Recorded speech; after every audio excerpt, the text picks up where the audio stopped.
আসসালামু আলাইকুম গাইজ, আপনাদের মধ্যে নিয়ে চলেছি আমি আরও একটা ব্লগ। এখানে দেখতেই পাচ্ছেন দুইটা মুরগিকে আস্ত করে রেখে আমি আজকে এটা রোস্ট রান্না করব। শুধু আমি একাই, আজকে আমার শাশুড়ি নাই, তাই জন্য আমি একাই রান্না করব। সেখানে আমি লবণ দিয়ে দিয়েছি। এখানে লবণ দেওয়ার পর এখানে একটু হলুদ দিলাম। হলুদ দিলাম, আপনাদের যত ইচ্ছা ততক্ষণ দিতে পারেন, কিন্তু আমি পরিমাণটা বলতে পারছি না। আমি তো 1 চামচের মতো হলুদ দিয়েছি। তারপরে এখানে আমি একটু ওইটা ছিল মশলা, এটা হলুদ। এখানে মশলা 1 চামচ দিয়েছি, হলুদ একটু কম করে দিলাম। এখানে হলুদ দেওয়ার পর এখানে একটু আদা দিলাম, আর একটু পেঁয়াজ, গোটা পেঁয়াজ দিয়ে দিয়েছিলাম আমি। আর এখানে আদা দিলাম, ওইটা ভিডিও করতে পারিনি।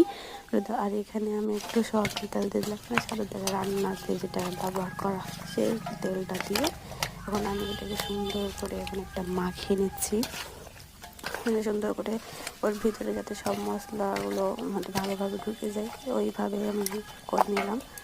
ভালোভাবে খুব সুন্দর করে ওর ভিতরে কিন্তু মশলাগুলো ঢুকাইতে হবে, নাহলে কিন্তু ওর ভিতরে মশলা না ঢুকলে কিন্তু খেতে ভালো লাগবে না।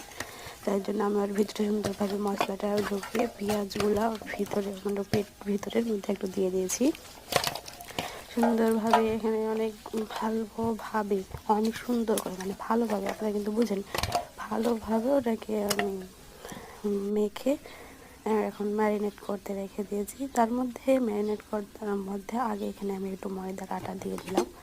ময়দার আটা দিলে হবে একটু কড়কড়া হবে, একটু শক্ত শক্তভাবে খেতে ভালো লাগবে। দিয়ে আবার ওটা ময়দা দিয়ে আমি ওটা আবার একটু ভালোভাবে ম্যারিনেট করলাম সুন্দরভাবে। সব জায়গায় সব জিনিসগুলো যাতে একসাথে না হয়ে থাকে সেই জন্য ভালোভাবে আমি একটু নেড়ে নিচ্ছি। ওর সব জায়গায় একটু মাখিয়ে দিলাম।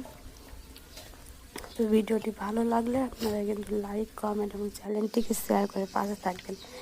আবার এখানে ম্যারিনেট করা হয়ে গেছে। তো এখানে আমরা এখন তেল গরম করেছি। আমি কিন্তু এটা মাটির চুলায় রান্না করছি।